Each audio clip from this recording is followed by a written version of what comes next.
Hello friend, welcome to my YouTube channel. आज मैं आपको बताने वाला हूँ रानी पद्मावती से जुड़ी कहानी के बारे में। जानिए इतिहास के पन्नों में किस तरह से दर्ज है रानी पद्मावती की कहानी। वीडियो को जानने के लिए वीडियो के अंत तक बने रहें।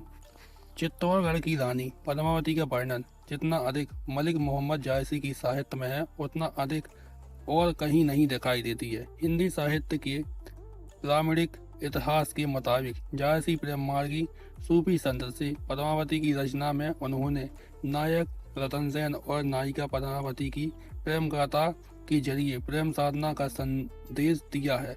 रतन सेन चित्तौड़ का राजा है, पद्मावती उसकी रानी है, जिसके सौंदर्य की प्रशंसा सुनकर तत्कालीन सुल्तान अलाउद्दीन खिलजी ने उसे पाने के लिए चित्तौड़गढ़ पर आक्रमण कर युद्ध में जीता है। इसके बावजूद पद्मावती के जौहर के कारण वह उसे जीवित नहीं पाता है। पद्मनी श्रीलंका के राजा गंधर्व सेन की पुत्री थी। उसके पास हीरामन नाम का एक तोता था। एक दिन पद्मावती की अनुपस्थिति में बिल्ली के आक्रमण से बचकर वह तोता भाग निकला और एक बहेलिये के जाल में फंस गया। बहेलिये ने उसे एक ब्राह्मण से खरीद लिया, जिसने चित्तौड़ आकर उसे राजा तानसिंह के हाथ बेच दिया। इसी तोते से राजा ने पद्मनी की अद्भुत सौंदर्य का वर्णन सुना तो उसे प्राप्त करने के लिए योगी बनकर निकल पड़ा। जंगल और समुद्र पार कर वह श्रीलंका पहुंचा। उसके साथ में वह तोता भी था। हीरामन तोते के जरिए राजा ने पद्मावती के आस पास अपना संदेश भेजा। इसके बाद जब पद्मावती राजा से मिलने आई तो राजा उसे देखकर मूर्छित हो गया और पद्मावती उसे अचेत छोड़कर चली गई। जाते समय पद्मावती ने उसके हृदय पर चंदन से लिखा था कि उसे वह तब पा सकेगा जब वह सिंगलगढ़ पर चढ़कर आएगा।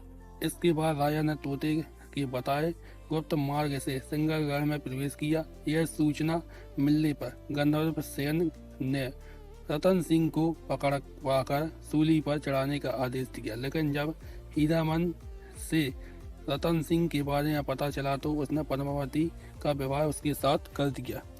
नागमती चित और पथ हेरा पीयू जो गए कीन नहीं फेरा।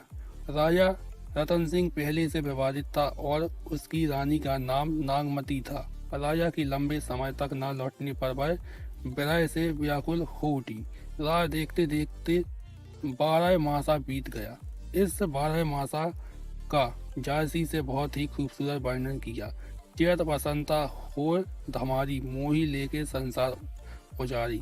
रतन सेन के विरह में व्याकुल नागमती ने अपनी विरह गाथा रतन सिंह के पास भिजवाई तो रतन सिंह पद्मावती को लेकर चित्तौड़ लौट आया। राजा रतन सिंह के दरबार में राघव चेतक नाम का तांत्रिक था, जिसे असत्य भाषण के दंड में राजा ने निष्कासित कर दिया था। तब तत्कालीन सुल्तान अलाउद्दीन की सेवा में चला गया। उसने अलाउद्दीन से पद्मावती के सौंदर्य की प्रशंसा की। वह पद्मनी चित और जो आनी काया कुंदर द्वार सवानी। जायसी के वर्णन में तांत्रिक राघव चेतन की ईसाइलू नजरों को भी बखूबी परखता है। कित हो रहा काल कर काड़ा आई धुरहर तर भा ठाड़ा। कित वह आई झकोखे झोंकी नैन कुरगिनी चित बनी बौकू। आखिर जो होना था वही हुआ। अलाउद्दीन खिलजी पद्मावती का सौंदर्य वर्णन सुनकर उसको पाने के लिए उत्सुक हो बोल उठा। हो जो ही दिवस पद्मिनी पावो तो ही राघव चित और बैठावो। और उसने चित्तौड़ पर आक्रमण कर दिया। लंबे समय चित्तौड़ पर घेरा डालने के बाद विफल रहने पर उसने धोखे से तानसिंह को बंदी बनाया।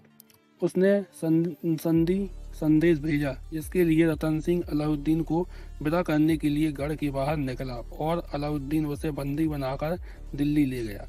चित्तौड़गढ़ में पद्मावती पति को मुक्त कराने के लिए वह अपने सामंतों गोरा तथा बादल में घर गई। गोरा बादल ने रतन सिंह को मुक्त कराने के लिए 1600 डोलियां सजाईं, जिसके भीतर राजपूत सैनिकों को रखा गया और दिल्ली की ओर चल पड़े। वहां पहुंचकर कहलाया कि पद्मावती अपनी चोरियों के साथ सुल्तान की सेवा में आई। अंतिम बार अपने पति रतन सेन से मिलने के लिए आज्ञा चाहती है। सुल्तान ने आज्ञा दे दी। डोलियों में बैठे राजपूतों ने रतन सिंह को बेड़ियों से मुक्त कराया और उसे लेकर निकल भागे। सुल्तानी सेना ने पीछा किया, किंतु रतन सिंह राजपूत सुरक्षित रूप में चित्तौड़गढ़ पहुंच गया। शायद इसलिए जायसी ने पद्मावती के सौंदर्य में ज्ञान का पुट दिया।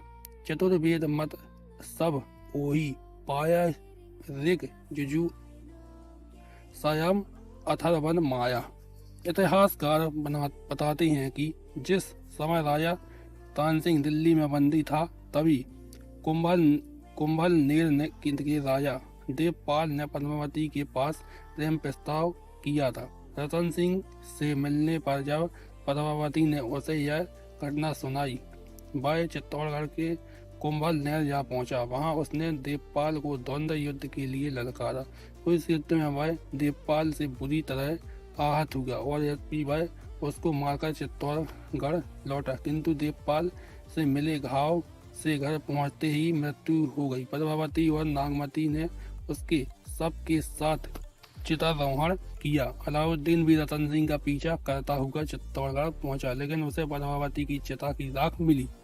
अगर आपको मेरा वीडियो अच्छा लगा हो तो वीडियो को लाइक कीजिए, चैनल को सब्सक्राइब कीजिए और वीडियो को ज़्यादा से ज़्यादा शेयर कीजिए।